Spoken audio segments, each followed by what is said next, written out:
नमस्कार। व्यावसायिक शिक्षा एवं कौशल विकास विभाग उत्तर प्रदेश के संस्थान राजकीय औद्योगिक प्रशिक्षण संस्थान मेहदौल संत कबीर नगर के व्यवसाय बिल्डर विषय सैद्धांतिक पर आज वर्कशॉप में होने वाले साधारण टूल के विषय में आज प्रशिक्षण प्रदान करूंगा। मैं अनुदेशक श्री संदीप गौड़, जो कि आपको बिल्डर के वर्कशॉप में उपयोग होने वाले साधारण टूल के विषय में आज हम आपको प्रशिक्षण प्रदान करेंगे, जिसमें हमारा आज कंटेंट है हेक्सा फ्रेम।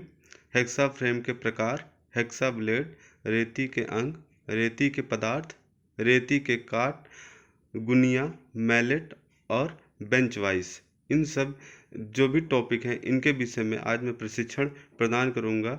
इसी के क्रम में हेक्सा फ्रेम हमारा टॉपिक है। हेक्सा फ्रेम विभिन्न काट की धातुओं को काटने के ब्लेड वाली हस्त हेक्सा का उपयोग किया जाता है। इसका उपयोग झिर्री यानी स्लॉट तथा बाहरी सीमा रेखा जिसको कंटूर काटने के लिए भी किया जाता है। इसको हेक्सा फ्रेम कहते हैं। जैसा कि आपको चित्र में मेंशन है कि एक हैंडल है जो रेड कलर से मेंशन है, उसके ऊपर एडजस्टिंग स्क्रू लगा है जिससे हम एडजस्ट कर सकते हैं। उसके बाद एक ब्लेड है, स्टड है और विंग नट है। ये सारी इसके फ्रेम में नाम सहित इसमें मेंशन है, जो कि लोहे के टुकड़े को या लकड़ी के टुकड़े को काटने के काम में आती है। हेक्सा फ्रेम के प्रकार, types of hexa frame. Hexa frame में बेसिकली दो प्रकार के होते हैं, एक ठोस फ्रेम, दूसरा समायोज्य फ्रेम जिसको एडजस्टेबल फ्रेम या फ्लैट टाइप कहते हैं। ठोस फ्रेम क्या होता है?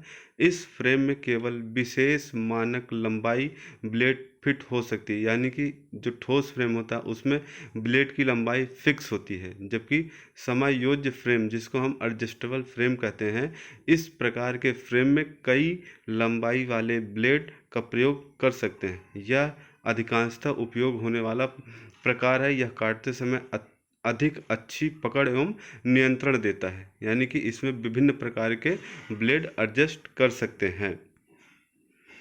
इस जैसा कि आपको चित्र में मेंशन है, सॉलिड फ्रेम जिसमें ब्लेड की लंबाई निश्चित है, हैंडल लगा हुआ, जबकि एडजस्टेबल फ्रेम में एक 3 स्लॉट का है जहाँ पे फ्रेम लिखा है, उसके ऊपर लिखा है लेंथ एडजस्टेबल, और बाकी सारी चीज़ें सेम होती हैं। एडजस्टेबल और सॉलिड में बस एडजस्टेबल में एडजस्ट करने के लिए उसमें फ्रेम दिया होता है और ब्लेड की लंबाई विभिन्न प्रकार की होती हैं।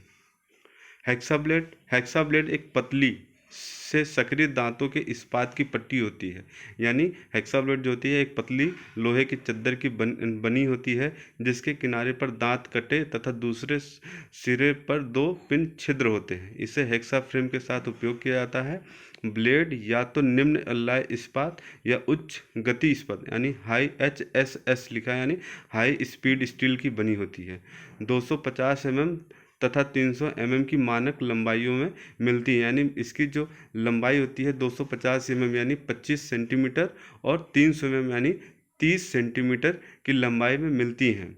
और ये इस जैसा कि आपको चित्र में दिखाई दे रहा है कि इसके दोनों सिरे पे छिद्र होते हैं जो फ्रेम में फिट हो जाते हैं। हेक्सा ब्लेड के प्रकार, हेक्सा ब्लेड 2 प्रकार के होते हैं। एक होता है पूर्ण कठोर ब्लेड जिसको हार्ड ब्लेड्स कहते हैं।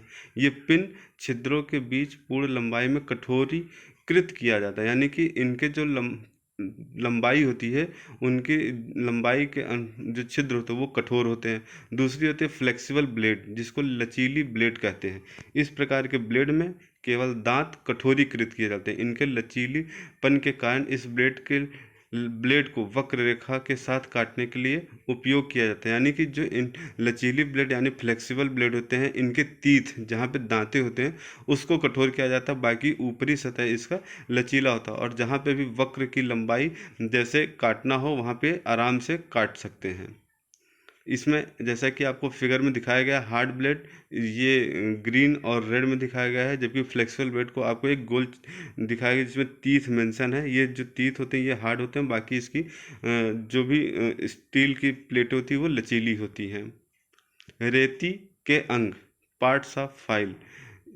रेती के अंग में जैसा कि आपको इस फिगर में आपको मेंशन है कि हैंडल है, टंग है, फेल्योर है, शोल्डर है, हील है, एज है, फेस, टिप, फाइल लेंथ, इन सब के विषय में बताएंगे रेती में कौन कौन से पार्ट हैं। पहला है टिप या पॉइंट, जैसा कि आपको सामने फिगर में दिख रहा है टिप, सबसे पहला पॉइंट है टिप और पॉइंट, ये टैग का विपरीत हिस्सा होता है। दूसरा फ्लक या साइड, जिसको फेस या साइड बोलते हैं, रेती का चौड़ा हिस्सा जिसकी सतह पर होती है फ्लंज कटी होती है, ठीक है। उसके बाद कोर, रेती का पतला भाग जिस पर समानांतर रेखाएं खींची हैं वो हमारा कोर कहलाता है। हील, रेती का दांत रहित चौड़ा भाग हील कहलाता है। शोल्डर क्या कहलाता है, टैंक को बॉडी से जोड़ने वाला वक्राकार भाग, जैसा कि आपको अभी चित्र में दिखाया गया है कि किसको शोल्डर, ये जो वक्राकार भाग होता है इसी को फेल्योर बोलते हैं। उसके बाद है हैंडल, रेती को पकड़ने के लिए टैंक में फिट होने वाला लकड़ी का भाग जिसको हम लोग हैंडल कहते हैं और हिंदी में मुठिया भी कहते हैं। फेरुल, हैंडल को रोकने के लिए धातु की छड़ रीढ़, यानी कि जिससे हमारा वो हैंडल फटे ना, वो लोहे या स्टील की क्या होती है, एक रिंग टाइप होती है जिससे हमारे हैंडल को सुरक्षा मिलती है, जैसा कि आपको फिगर में इस फेरुल दिखाया गया है, एक स्टील के रिंग के टाइप में होता है। इसी के क्रम में रेती का पदार्थ यानी मटेरियल्स ऑफ फाइल, किस मटेरियल का रेती बना होता है। सामान्यतः रेतियाँ उच्च कार्बन या उच्च ग्रेड ढलवा इस्पात की बनाई जाती है। बॉडी के हिस्से को कठोरीकृत या एवं टेम्परित किया जाता है, हालांकि टैंक को कठोरीकृत नहीं किया जाता है। रेती के कट, रेती के 4 कट होते हैं। इकहरी कट रेती जिसको सिंगल कट फाइल बोलते हैं, दोहरी कट रेती जिसको डबल कट फाइल कहते हैं, रफ कट जिसको हम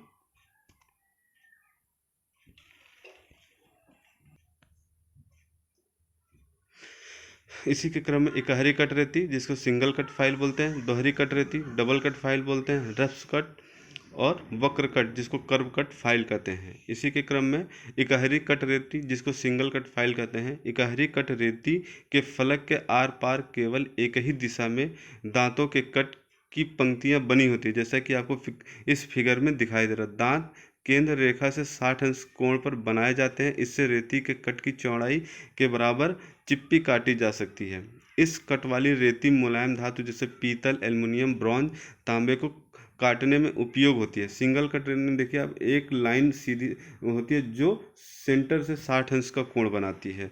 इसी के क्रम में दोहरी कट रेती जिसको डबल कट फाइल बोलते हैं। दोहरी कट की रेती में दांतों की 2 पंक्तियां आपस में विकर्ण के रूप में होती हैं, जैसा कि आपको फिगर में दिख रहा होगा कि एक जो है 51 डिग्री के कोण पर बना है, दूसरा 70 डिग्री के कोण पर बना है। दांतों की प्रथम पंक्ति को ओवर कट कहते हैं तथा ये 70 अंश के कोण पर काटा जाता है। दूसरा कट इसके विकर्ण पर होता है जिसे 51 अंश पर बनाया जाता है, इसे अपकट कहा जाता है। इस प्रकार की रेतियां इकहरी कट वाली रेतियों की अपेक्षा शीघ्रता से स्टॉक होती है, यानी कि इसकी जो काटने के काम में आता है, ये बहुत ही आराम से किसी भी चीज़ को काट सकती हैं। रफ स्कर्ट क्या होता है, रफ स्कर्ट में अलग अलग तेज व नुकीले दांत एक रेखा में बने होते हैं तथा यह लकड़ी, चमड़ा व अन्य मुलायम पदार्थों को रेतन में उपयोग होती हैं। ये रेतियां केवल अर्धगोलाकार में ही मिलती हैं, जैसा कि आपको इस पिक्चर में दिखा रहा है कि उभरे हुए दांत के रूप में इसमें नुकीले दांत रखे होते हैं, जिससे क्या होता है चमड़ा या लकड़ी को रेतने के काम में आती हैं। फिर है वक्र कट रेती जिसको हम बोलते हैं कर्व कट फाइल। इस प्रकार के रेतियां में गहरी कटिंग प्रक्रिया होती है। ये मुलायम धातु जैसे एल्युमिनियम, टिन, तांबा तथा प्लास्टिक आदि को रेतने में प्रयोग होते हैं। वक्राकार कट की रेतियां केवल एक चपटे आकार मिलते हैं। एक निश्चित प्रकार के कट वाली रेतियों का चयन रेतने वाले पदार्थ पर निर्भर होता है। इकहरे कट की रेती मुलायम धातु रेतने के उपयोग में होती है, यानी कि ये इस प्रकार की रेती में आप देखेंगे इस चित्र में कि जो भी इस पे बनावट है इसके समतल वो वक्राकार होती है, इसलिए इसको क्या बोलते हैं, कर्व कट रेती बोलते हैं। अब इसी के क्रम में हमारा गुनिया जिसको हम लोग ट्राई स्क्वायर बोलते हैं। गुनिया एक परिशुद्ध मापी यंत्र है जिससे सतहों की समतलता व वर्गकारिता को बहुत शुद्धता से जांच करने के लिए उपयोग किया जाता है। ठीक है। गुनिया में समांतर सिरों वाली एक ब्लेड होती है। यह ब्लेड स्टॉक के साथ 90 अंश पर स्थिर होती है। जैसा कि इस पिक्चर में आप चित्र में आपको दिख रहा होगा कि जो आधार है इसको स्टॉक बोलते हैं और जो लंबवत है यानी जो वर्टिकल है उसको ब्लेड कहते हैं, और ये एक दूसरे से 90 अंश के कोण पर बनी होती है। यानी कि कॉर्नर नापना होगा तो इस स्टॉक और ब्लेड के बीच में रख के हम कॉर्नर को हम देख सकते हैं कि वो पूर्णतः वर्गाकार है कि नहीं है। गुनिया का उपयोग मशीन या रेतन की हुई सतहों की वर्गाकारिता की जांच तथा सतहों की समतलता की जांच, कार्यखंड के सिरे पर 90 अंश पर रेखा अंकित करने तथा कार्य पकड़ने वाले यंत्र यानी जिसको बेंचवाइज पर कार्यखंड को समकोण पर सेट करने के लिए उपयोग किया जाता है। गुनिया कठोरीकृत इस्पात की बनाई जाती है। गुनिया को ब्लेड की लंबाई के अनुसार विनिष्ट किया जाता है, यानी कि गुनिया को जिसके ब्लेड के आधार पर ही बनाया जाता है। जैसे ब्लेड की लंबाई 100 mm यानी 10 सेंटीमीटर, 150 mm यानी कि 15 सेंटीमीटर और 200 mm यानी 20 सेंटीमीटर में बनाया जाता है। मैलेट एक आकार देने वाला औजार है जो चादर धातु को समतल करने, मोड़ने तथा आवश्यक आकार के स्वरूप देने जैसे सामान्य प्रयोजनों के लिए उपयोग किया जाता है। यानी जो मैलेट होता है वो समतल करने के काम में आता है, मोड़ने के काम में आता है और क्या काम आवश्यक आकार के स्वरूप देने जैसे सामान्य प्रयोजन यानी कि जैसा हमको ज़रूरत है उस हिसाब से हम इसका प्रयोग करते हैं। ये क्या होते हैं, लकड़ी के बने होते हैं।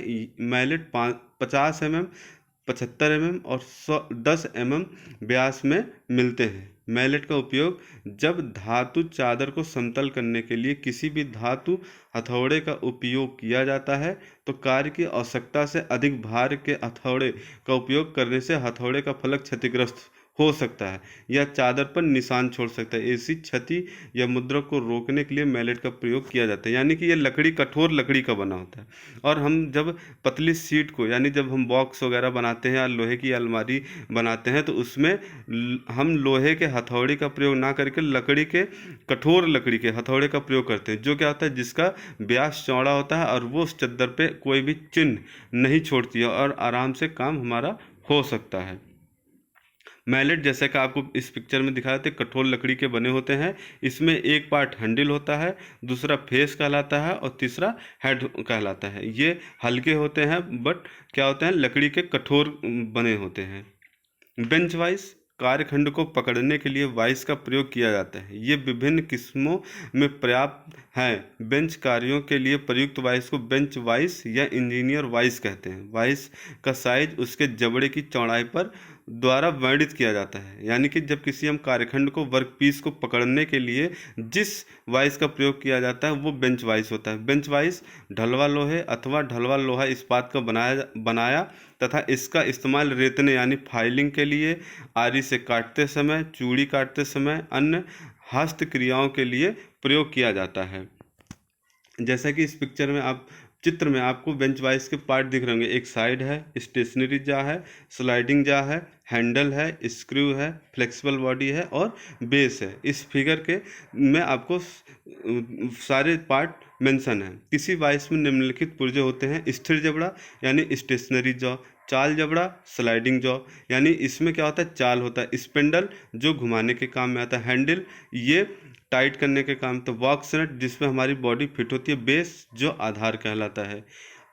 इस पूरे टॉपिक में हमने आज जो प्रशिक्षण का सारांश था वो वर्कशॉप में उपयोग होने वाले वेल्डर वर्कशॉप में उपयोग होने वाले सभी साधारण टूल्स यानी मेनली यही टूल्स हमारे वेल्डर वर्कशॉप में उपयोग किया जाता है। चाहे वो हमारा फाइल हो, चाहे वो हमारा ट्राई स्क्वायर हो, चाहे वो हमारा मैलेट हो, चाहे वो हमारा बेंच वाइस हो, ये सारे टूल्स हमारे वेल्डर वर्कशॉप में प्रयोग किया जाता है। इसी के विषय में मैंने आज आपको प्रशिक्षण प्रदान किया है जो कि इससे और अधिक टॉपिक हम आपको नेक्स्ट वीडियो में उपलब्ध कराएंगे। धन्यवाद।